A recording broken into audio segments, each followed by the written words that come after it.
With the cost of higher education higher than ever, more entrepreneurs are ditching the cap and gown to pursue success on their own terms. Floor Covering's international owner, Krista Farley, joins us now. Krista, welcome to you. So you became a successful entrepreneur without a formal college education. What was your recipe? Hi, first of all. I started early on. My mom was what I would say is like a serial entrepreneur.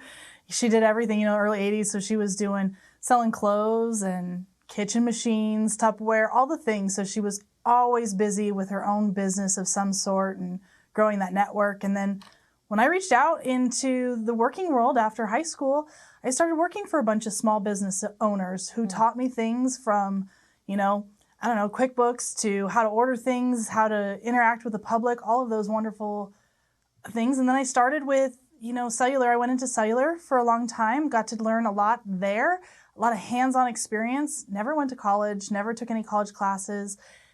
And then, the time came where I just kind of knew I had that feeling of like, I need to do something on my own, have my own business, make my own success.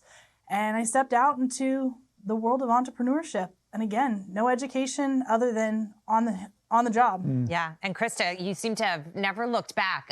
Congratulations on all your success. Small business for the longest time has really been the backbone of the American economy. But as we start to look at the data over the course of the last few years, small business and entrepreneurship is actually declining with higher interest rates. It's harder for small businesses to get loans right now. I'm wondering if you think about policy at all when it comes to your business? Like, how would it have been for you if you were trying to start now? And as you mentioned, small businesses are a big network. That's how you learned. You talk to people. I hear that all the time. Are there others who are trying to start that tell you it's difficult for them? I talk to people all the time. I get the opportunity with Floor Coverings to talk to people coming into the business as well. And you're right, it is much harder. It is much harder than when I started. And that makes me sad because this is what I have dreamed of for years, and the things that it's allowed me to do with my family is huge. There's a lot of things that we don't think about, the taxes and everything else that goes with businesses and all the underlying things that you have to know and do. So yeah, it's definitely a lot harder today, and we need to find a way to make that easier because it's worth it. Owning your own business and being this great. Yeah, critics of the student loan forgiveness have said that they didn't take out loans. They wanted to maybe go an entrepreneurship route or a vocational route, maybe because they couldn't afford it. And they get critical when they see other people with multiple different degrees getting now forgiveness for all of their loans. How do you think about that?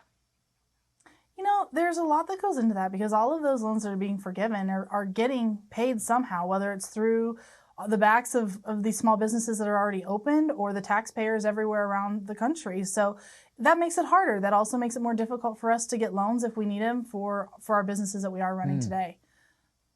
Krista, we so appreciate having you on the program.